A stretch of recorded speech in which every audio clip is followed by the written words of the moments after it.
जय हिंद मेरे प्यारे दोस्तों, आप सभी को आपके अपने हाईरेटेड कोचिंग सेंटर में स्वागत है। मैं उम्मीद करता हूँ आप सभी अच्छे और बेहतरीन हो। दोस्त, आप सभी जिस तरीके से तैयारी कर रहे हैं वह सभी अति महत्वपूर्ण है। मैं चाहूँगा आप सभी जरूर एग्जाम देने से पहले यह वीडियो जरूर देख के जाए। दोस्त, मैथ के लिए सबसे ज़्यादा इंपॉर्टेंट होता है फार्मूला, और सभी फार्मूला के लिए हम यह वीडियो लेकर आए हैं। जितना भी फार्मूला वह सभी वीडियो के माध्यम से आप सभी के बीच पहुँचाएंगे। आप सभी जरूर एग्जाम से पहले इसे जरूर देख के जाना है, क्योंकि क्वेश्चन न्यूमेरिकल हो चाहे मेंसुरेशन हो चाहे और भी जो भी आता है एग्जाम में, वह सभी फार्मूला से आएगा तो आप सभी बना सकते हो। तो फार्मूला सबसे पहले ध्यान में होना चाहिए कंसेप्ट के साथ। तो चलिए हम चलते हैं फार्मूला की ओर। देखो तो जितना भी था, हम इससे पहले इसका पार्ट 1 बनाए थे 3D फार्मूला का, जिसमें पार्ट 1 में बहुत से सूत्र बताए। इसमें उसमें हम बताए थे क्या, घन, घनाभ, शंकु, बेलन, गोला के भी बारे में बता दिए। आगे चलते उसके नेक्स्ट पार्ट में इसका बताएंगे। इसमें हमें क्या पढ़ना, देखो इसमें हम उसमें बताए थे वृत्त के बारे में, वृत्त का क्षेत्रफल क्या होता है, वृत्त का परिधि क्या होता है। इन सभी के बाद आज चलेंगे हम वलय रिंग, यानी कि समझो कि रिंग जो होता है ना, वृत्त वृत्त का जो यह क्षेत्र होता है वलय होता है, इस क्षेत्र के बारे में। ठीक, इस क्षेत्र का हमें क्षेत्रफल कैसे निकाल सकते हैं, ठीक, इसके बारे में ध्यान देना। इसका निकालने के लिए देखो जैसे दो भाग होता है। एक देखो इसमें दो त्रिज्या सा केंद्र हो गया, इसका केंद्र एक ही है, दो वृत्त के एक ही केंद्र जो केंद्र बोलते हैं। इसका केंद्र सा केंद्र वृत्त जो होता है, इसमें ध्यान दो, इसमें त्रिज्या दो हो गया। एक यहाँ से यहाँ परिधि तक एक 12 सा त्रिज्या का, इसके लिए कैपिटल आर से लिखे, यह त्रिज्या को कैपिटल आर से। एक छोटा देखो छोटा वृत्त है, वृत्त के अंदर वृत्त, ये छोटे वृत्त का त्रिज्या हमने स्मॉल आर से लिखा है, तो दोनों त्रिज्या हो गया। अब उसका क्या, देखो 12 क्षेत्रफल हो गया वृत्त, उस वृत्त का 12 वृत्त हमारा होगा, इस वृत्त का हमें क्षेत्रफल कुछ ना कुछ होगा, और उसमें से छोटका वृत्त का क्षेत्रफल घटा देंगे तो हमारा यह वलय रिंग का हमारा क्षेत्रफल आ जाएगा। ठीक है, तो कैसे निकालो, देखो क्या करना, पाई होता है, पाई, उसके बाद कैपिटल आर का स्क्वायर माइनस स्मॉल आर का स्क्वायर, ऐसे लिख लेना। पाई कैपिटल आर का स्क्वायर माइनस स्मॉल आर का स्क्वायर। इसके अलावा अब आगे चलते हैं, ये वलय रिंग जो होता है, इसके बाद हम आगे चलते हैं अर्धवृत्त। यह हमारा क्या, अर्धवृत्त, अर्धवृत्त। ठीक है, इसका क्षेत्रफल कैसे निकालोगे वो ध्यान देना। अर्धवृत्त में बहुत ही कंफ्यूज करेगा, इस बात को ध्यान देना। पहले वृत्त का क्षेत्रफल सबको याद होना चाहिए। वृत्त का क्षेत्रफल, पहले वृत्त का जो हमारा त्रिज्या होता है, ये हमारा त्रिज्या है, इसका क्षेत्रफल कैसे निकालोगे, वृत्त का क्षेत्रफल।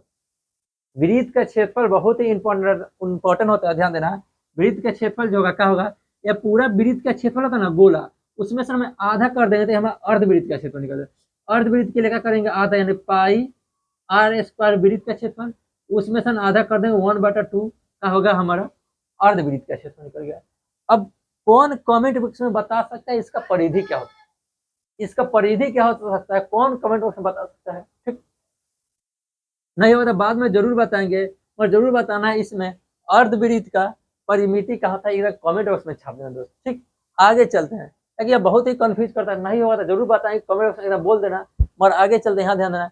खोखला गोला, गोला होता है, गोला के अंदर एक खोखला गोला, खोखला गोला का होगा, खोखले गोला का हमें त्रिज्या पूछ सकता है। उसका त्रिज्या के देखो, त्रिज्या तो दिया है, त्रिज्या में जो देखो क्या कहा दिया है, त्रिज्या दो, स्मॉल त्रिज्या छोटा अंदर के भाग का, एक बाहरी भाग का त्रिज्या, दो त्रिज्या, स्मॉल त्रिज्या अंदर के भाग के त्रिज्या, बाहरी भाग के त्रिज्या कैपिटल त्रिज्या। इसके अनुसार क्या पूछ सकता है, इसमें पूछ सकता है खोखले गोले का बताओ, क्या पूछ सकता है, इसमें आयतन पूछ सकता है, आयतन पूछ देगा। दूसरा नंबर बाकी जो होता है संपूर्ण पृष्ठ का होता है, वही होता है बाहर का। आयतन पूछा, आयतन बताना, इसमें आयतन क्या होगा बताना। आयतन जो होता है 4/3 पाई कैपिटल आर की क्यू माइनस स्मॉल आर की क्यू। ठीक है, यानी बड़े त्रिज्या का क्यू माइनस छोटे त्रिज्या का क्यू, यह होता है किसका, खोखले गोले का आयतन। संपूर्ण पृष्ठ का क्षेत्रफल जो होगा हम ये दोनों का करेंगे। और देखो संपूर्ण पृष्ठ के बाद क्या होगा, पार्श्व पृष्ठ का मतलब क्या, पार्श्व पृष्ठ यानी केवल बाहरी भाग का क्षेत्रफल ही हमें ऐड कर देना। आगे चलते हैं अर्धगोला। मैं यहाँ ध्यान देना, ना संपूर्ण पृष्ठ पूछेगा आपसे ना पार्श्व पृष्ठ पूछेगा। जब भी पूछेगा तो क्या पूछेगा, आयतन इसका खोखले गोले का, जिसमें हम इसे बना सकते हैं। ठीक है, इसके बाद अर्धगोला आता है। अर्धगोला में बहुत ऐसे क्वेश्चन अच्छे से पूछेगा, वह ध्यान देना। अर्धगोले का त्रिज्या मालूम है, त्रिज्या हमारा यहाँ से दूरी त्रिज्या होता है। ठीक है, और व्यास पूछेगा तो 2r, 2r होता है, यानी कि d के बराबर होता है, ये सबको मालूम होना चाहिए का व्यास। पार्श्व क्षेत्रफल क्या होता है, पार्श्व क्षेत्रफल, पार्श्व क्षेत्रफल का मतलब आता है केवल हमारे इस भाग का क्षेत्रफल, यानी कि हमारे जो ये ढक्कन वाले ऊपर के भाग का क्षेत्रफल ना ही होना चाहिए, केवल इस भाग का क्षेत्रफल होना चाहिए। पार्श्व क्षेत्रफल। पार्श्व क्षेत्रफल कैसे निकालेंगे वह ध्यान देना, पार्श्व क्षेत्रफल कैसे निकालेंगे। गोला का जो भी क्षेत्रफल होता है उसको आधा कर देंगे, इसका पार्श्व क्षेत्रफल आ जाएगा। गोला का क्षेत्रफल क्या होता है बताओ, गोला का क्षेत्रफल यह होता है 4 पाई आर स्क्वायर। इसको 2 से भाग देंगे, आधा हो गया, अरे यार 2 से 2 कट जाएगा ना। अरे संपूर्ण मिला के पूरे तरीके से बता दिए, तो यहाँ से हटा देंगे, इसका डायरेक्ट हमारा आंसर क्या होगा, यह होगा 2 pi are square. 4 pi are square तो गोला का होता है, 2 से भाग देंगे 2 बचेगा, इसलिए 2 पाई आर स्क्वायर। यह गोला का होगा, देख रहे हो, चेक करो, यहाँ गोला तो है, इस गोले में हमारे यहाँ से भी एक वृत्त भाग बना है। इस वृत्त को जब हम ऐड कर देते हैं, तो हमें क्या बन जाता है, संपूर्ण पृष्ठ का क्षेत्रफल। वृत्त का क्षेत्रफल ऐड कर देंगे पार्श्व भाग में, हमें संपूर्ण पृष्ठ का क्षेत्रफल हो गया। तो चेक करो, हम समझाना चाहते हैं, पार्श्व पृष्ठ का क्षेत्रफल क्या होता है 2 पाई आर स्क्वायर, प्लस में चेक करो वृत्त का क्षेत्रफल क्या होता है पाई आर स्क्वायर, क्या होता है पाई आर स्क्वायर। देखो 2 pi are square, pi are square संख्या 2 है या पाई आर स्क्वायर की संख्या 1 है, टोटल कितना हो गया 3। यहाँ लिख देंगे 3 पाई आर स्क्वायर। आगे चलेंगे, आयतन में क्या होता है, आयतन की ओर बढ़ते हैं और आयतन पे ध्यान देते हैं। आयतन जो होता है हमारा आयतन, वह ध्यान देना। आयतन क्या होगा, गोला हो गया, गोला का अर्धगोला का आयतन निकालना है, केवल पूर्ण जो संपूर्ण गोला है तो उसका आधा 2 से भाग देंगे तो अर्धगोले का आयतन निकल जाएगा।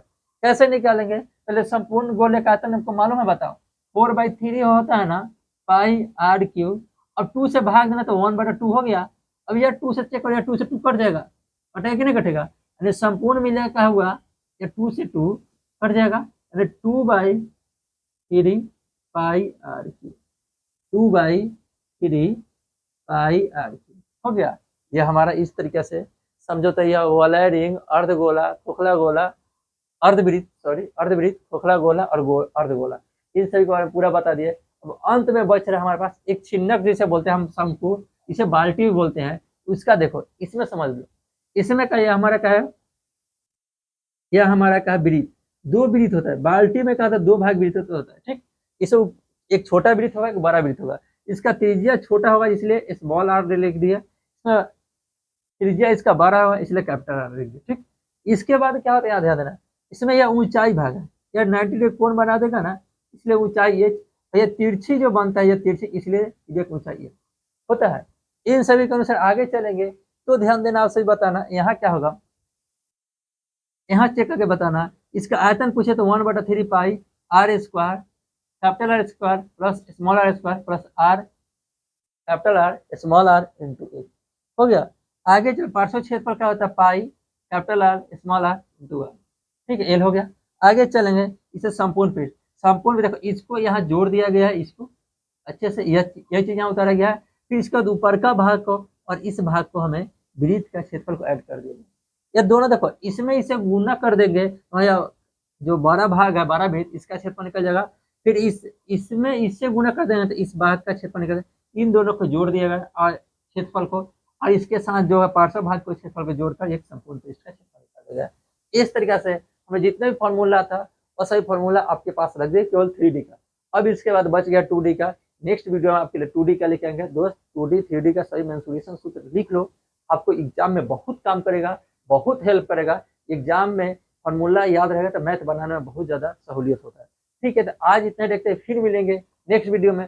तब तक आप सभी अच्छे से तैयारी करना। Okay, bye.